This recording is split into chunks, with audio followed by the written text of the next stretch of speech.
नमस्कार। आज दिन भर संसद में हंगामा रहा, लोकसभा में भी और राज्यसभा में भी। राज्यसभा को भी स्थगित करना पड़ा, लोकसभा को भी स्थगित करना पड़ा। वजह क्या है? वजह वही है कि जब काम का वक्त आता है, जब कुछ कर दिखाने का वक्त आता है, जब वो वक्त आता है जब लीडरशिप की पूरी एक टेस्ट होता है, इम्तिहान की घड़ी होती है, उस वक्त हमारे नेता, हमारे लीडर्स दुबक गए थे, अपनी अपनी रज़ाइयों में थे। चाहे वो दिल्ली के मुख्यमंत्री अरविंद केजरीवाल हों, चाहे वो भारत के प्रधान सेवक नरेंद्र मोदी हों, देश के गृह मंत्री अमित शाह हों, ऑपोजिशन पार्टियां हों, 3 दिन लगातार कत्लेआम चलता रहा। अब इसको दंगे कहना भी ठीक नहीं है, ठीक है। इतने अरसे से, करीब 2.5 महीने से सिटीजनशिप अमेंडमेंट एक्ट के खिलाफ पूरे देश में शांतिपूर्वक प्रदर्शन हो रहे हैं, धरने हो रहे हैं, सिट इन हो रहे हैं, सब कुछ हो रहा है। सिर्फ यहाँ पर नॉर्थ ईस्ट दिल्ली में कपिल मिश्रा की अगुवाई में एक भीड़ डीसीपी को साथ खड़ा करके साफ धमकी दे रही है कि हम अपने हाथों में सब कुछ ले लेंगे अगर आपने जाफराबाद की जगह नहीं हटाई। ट्रंप के जाने तक तो हम शांति से जा रहे हैं, लेकिन उसके बाद हम आपकी भी नहीं सुनेंगे अगर रास्ते खाली नहीं हुए तो। बिल्कुल ठीक है। आज जब तक रास्ता खाली करवा रहे हैं, ट्रंप के जाने तक आप जाफराबाद और चांदबाग खाली करवा लीजिए, ऐसी आपसे विनती कर रहे हैं। उसके बाद हमें रोड पे आना पड़ेगा।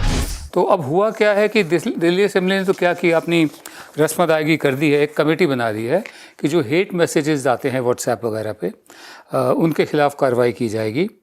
पीस एंड हारमनी कमेटी के नाम से आज से, मतलब मंगलवार से, एक मोबाइल नंबर और एक ईमेल आईडी वो लॉन्च करी है कि लोग शिकायत कर सके कि हाँ, मेरे पास इस नंबर से है, इस नाम से हेट मैसेज आया है, नफ़रत फैलाने वाला मैसेज आया है। इस कमेटी के एमएलए हैं और चेयरमैन हैं सौरभ भारद्वाज। इनका ये कहना है कि जो शिकायतें आएंगी उनको पुलिस के पास भेजा जाएगा, और अगर आप किसी चैट ग्रुप में हैं, जैसे व्हाट्सएप ग्रुप होते हैं, चैट्स ग्रुप होते हैं, अगर आप किसी चैट ग्रुप में हैं और किसी ने आपको प्रोवोकेटिव, भड़काने वाला भाषण या मैसेज भेजा है, ठीक है, मैसेज कहा उन्होंने, संदेश भेजा है, तो आप एक विसल ब्लोअर बन सकते हैं। आप पुलिस में शिकायत कर सकते हैं। अगर आपकी शिकायत सही पाई गई और एफआईआर दर्ज हो गई उस शख्स के खिलाफ जिसने नफ़रत वाला मैसेज भेजा है, तो आपको 10,000 रुपये का इनाम भी मिल सकता है, ठीक है। ये सौरभ भारद्वाज का कहना है। उनका ये भी कहना है कि जिन लोगों ने नॉर्थ ईस्ट दिल्ली में जो सब कुछ हुआ, हिंसा हुई, तशद्दुद हुआ, मारकाट हुई, जिन लोगों ने अपने पड़ोसियों को बचाया, उनको भी इनाम दिया जाना चाहिए। तो जनाब, आपका काम क्या है? आप तो सरकार हैं, आप तो मंत्री भी हैं, आप तो एमएलए भी हैं, आपका काम क्या है? जब सरकारें फेल हो जाएं, चाहे वो केंद्र की सरकार हो, प्रधान सेवक के मुंह से एक लफ्ज़ नहीं निकला। अमित शाह जो हमारे होम मिनिस्टर हैं, वो पता नहीं कहाँ गए हुए थे, वो यहाँ पर कुछ नहीं बोल रहे यहाँ की हिंसा पर, बंगाल में जाकर वहाँ नफ़रत फैला रहे हैं सिटीजनशिप अमेंडमेंट एक्ट के खिलाफ, और हिंदू मुसलमान कर रहे हैं, ठीक है। तीसरी बात एक और है, 3 साल की जेल भी हो सकती है अगर आप नफ़रत वाला कोई मैसेज देंगे तो। रिलीफ कैंप जो बनाए हैं दिल्ली की सरकार, जो कहती है रिलीफ कैंप हैं, वो रिलीफ कैंप कम, रैन बसेरे ज़्यादा हैं, नाइट शेल्टर ज़्यादा हैं, और लोग उनमें नहीं जा रहे हैं क्योंकि वो घरों से दूर बनाए गए हैं। उसके अलावा जेंडर सेपरेशन किया गया है कि घरों की औरतें अलग रहेंगी, मर्द अलग रहेंगे। अब परिवार इकट्ठा क्यों नहीं रह सकता भाई? और वो भी दूर दूर बनाए हैं, तो वहाँ कोई नहीं जा रहा। जो सिविल सोसाइटी कर रही है, जैसे वक्फ बोर्ड वालों ने किया, उन्होंने ईदगाह ग्राउंड को एक पूरा रिलीफ कैंप बना दिया है। जैसे लोगों ने अपने घरों के दरवाजे खोल रखे हैं अपने पड़ोसियों की जान बचाने के लिए, वो रिलीफ कैंप इस वक्त चल रहे हैं। तो ऐसे में ये मांग जो है विपक्ष की या और भी बहुत से लोगों की, जायज़ क्यों ना मानी जाए कि अमित शाह जो गृह मंत्री हैं बुरी तरह फेल हुए हैं और उन्हें इस्तीफ़ा देना चाहिए? ऐसा क्यों ना जायज़ माना जाए?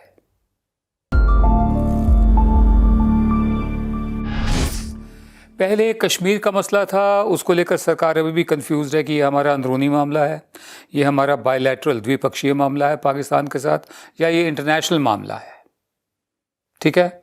खुद आप यूरोपियन यूनियन के पार्लियामेंटेरियंस को कश्मीर भेजते हैं, एक अनऑफिशियल डेलीगेशन, तो पार्लियामेंट जो है यूरोपियन यूनियन, उसको कहना पड़ता है कि हमारा डेलीगेशन नहीं है। फिर आप डिप्लोमेट्स को कश्मीर भेजते हैं, 2 ग्रुप्स भेजते हैं। आप खुद ही इंटरनेशनलाइज कर रहे हैं, फिर आप कहते हैं इंटरनल मामला है। अब ये जो नॉर्थ ईस्ट दिल्ली में हुआ, उसको लेकर United nation human rights commission ने हमारे ही सुप्रीम कोर्ट में हमारे ही खिलाफ एक अर्जी दायर की है। उसमें सिटीजनशिप अमेंडमेंट के खिलाफ कहा गया है कि उन्होंने ये कहा है कि ये जो एक्ट बना है, कानून बना है, सिटीजनशिप अमेंडमेंट एक्ट, ये मुसलमानों के खिलाफ है। और हमारी जो मिनिस्ट्री ऑफ एक्सटर्नल अफेयर्स है उसने इस बात की निंदा की है। तो ये सिर्फ United Nations human rights commission नहीं है जो हमारे सुप्रीम कोर्ट में हमारे खिलाफ जो एक अर्जी है वो दायर कर रहा है, पूरी दुनिया यही कहती घूम रही है। ईरान का जो मंत्री है, विदेश मंत्री, foreign minister, Iran condemns the wave of organised violence against Indian Muslims. Iran इस बात की कड़ी निंदा करता है कि यहाँ भारत में मुसलमानों के खिलाफ वायलेंस हो रही है, हिंसा हो रही है। For centuries, Iran has been a friend of India. We urge Indian authorities to ensure the well-being of all Indians and not let senseless thuggery prevail. ठगरी, सदियों से हमारा दोस्त, भारत हमारा दोस्त रहा है, हमारे सिविलाइजेशनल कॉन्टैक्ट रहे हैं। हम उनसे दरख्वास्त करते हैं कि जितने भी भारतीय नागरिक हैं जिनको नुकसान पहुंचा है, उनकी बेहतरी का ख्याल रखें और उनको सुरक्षा पहुंचाएं, उनको हिफाजत दें। और ये जो सेंसलेस ठगरी, ये बेमानी किस्म का ठगपंती चल रही है, इसको रोकें। बहुत ही सख्त अल्फाज इस्तेमाल किए हैं। Path forward lies in peaceful dialogue and rule of law. जहां हमारी सरकार जिद पर अड़ी है कि हम बात नहीं करेंगे, जो प्रोटेस्ट कर रहे हैं, जो प्रदर्शन कर रहे हैं, वहाँ पर ईरान हमें सलाह दे रहा है कि आप बात करिए। यहाँ पर सरकार ने एकदम जनता के आमने सामने आर्या पार लड़ाई वाला स्टांस ले रखा है, जिद ले रखी है। हम पहले भी कह चुके, अब फिर कह रहे हैं कि आप आते रहेंगे, जाते रहेंगे, आप सरकारें हैं सिर्फ, you are birds of passage. बहुत सरकारें आई, बहुत सरकारें गई, स्टेट बनी रहती है। जो देश होते हैं वो अलग होता है, उसकी सीमाएं जो होती है, सरहदें, वो बदलती रहती है हर 60-70 साल में। जो सिविलाइजेशन होती है वो हज़ारों साल पुरानी होती है। तो सिविलाइजेशन, मुल्क, स्टेट यानी शासन तंत्र, एस्टैब्लिशमेंट, और सरकार, ये अलग अलग चीज़ें हैं। जुडिशरी सरकार का हिस्सा नहीं है, मीडिया सरकार का हिस्सा नहीं है। बनना चाहे बन जाता है, गोदी में जाकर बैठ जाता है। तो सरकार को ही देश ना माना जाए, हम शुरू से ही कहते आ रहे हैं। और सरकारें तो आएंगी जाएंगी, आप आज हैं, जो आज साहिब मसनद हैं कल नहीं होंगे। कोई ज़ाती मकान थोड़ी है, ये तो किराए के मकान में आप हैं। हम बने रहेंगे जनता, जो सरकारें चुनते रहेंगी, लेकिन आप आते जाते रहेंगे। बेहतर यही है, लोगों से बातचीत कीजिए। उधर मिनिस्ट्री ऑफ एक्सटर्नल अफेयर्स ने ईरानियन एम्बेसडर अली चेगेनी को मंगलवार को तलब किया, और जो ईरानियन फॉरेन मिनिस्टर जावेद ज़रीफ ने कहा है उसको लेकर निंदा करी कि ये हमारा अंदरूनी मामला है। अब अंदरूनी मामला कुछ भी नहीं रह गया है। जब से दुनिया की ग्लोबलाइजेशन हुई है, जब से अर्थव्यवस्थाएं, इकोनॉमीज़ एक दूसरे पर निर्भर करती हैं, मुनस्सर करती हैं, there is nothing called internal matter.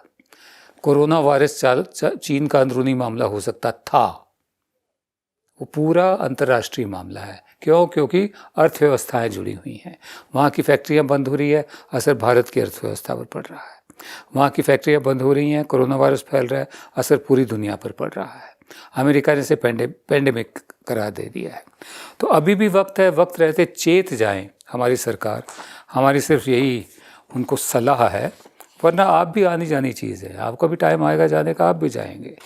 बहरहाल यूके पार्लियामेंट ने भी इस बात को डिस्कस किया है, जो सिटीजनशिप एक्ट बना है हमारा यूके की पार्लियामेंट में, यूनाइटेड किंगडम की पार्लियामेंट में, और इस एक्ट को एंटी मुस्लिम सिटीजनशिप एक्ट कहा है। ईरानियन फॉरेन मिनिस्टर का मैं आपको बता चुका हूँ। इससे पहले बांग्लादेश के फॉरेन मिनिस्टर और जापानीज़ प्राइम मिनिस्टर अपने दौरे यहाँ के कैंसिल कर चुके हैं। ठीक है, एक यूएस कांग्रेशनल कमेटी में हियरिंग हुई थी इसी बात को, सिटीजनशिप एक्ट को लेकर। उसमें हमारे जो विदेश मंत्री हैं, उनको तजुर्बा नहीं है राजनीति का, वो डिप्लोमेट थे, उन्होंने खामखा में प्रोवोक कर दिया लेजिस्लेटर्स को वहाँ के। फिर जितने भी इंटरनेशनल मीडिया आउटलेट्स हैं, ज़्यादातर जिनका नाम है दुनिया में, सब इस बात को लेकर खुलेआम सरेआम बोल रहे हैं, सिर्फ हमारे मीडिया के अलावा, कि दिल्ली वायलेंस जो है ये सरकार ने प्रमोट करी है, ये फॉरेन मीडिया का कहना है। और मैंने आपको ये बता ही दिया है कि United Nations human right commission ने भी हमारी सुप्रीम कोर्ट में एक अपील दायर की है। बहरहाल देखना बाकी है कि हमारी सरकार से रिस्पांस क्या आता है, आता भी है या नहीं आता है। और ऑपोजिशन हमारी सिर्फ इस काबिल रह गई है कि प्रेस कॉन्फ्रेंस करे, संसद में शोर मचाए, चाहे वो कांग्रेस हो चाहे वो दूसरी पार्टियां हों। उनके their bellies are not on fire, उनके अंदर आग नहीं है, सबके पेट भरे हुए हैं।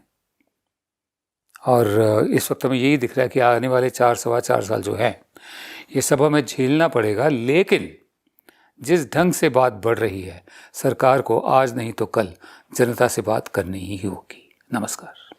अब खबरें पाइए सबसे पहले हमारे मोबाइल न्यूज एप्लीकेशन पर।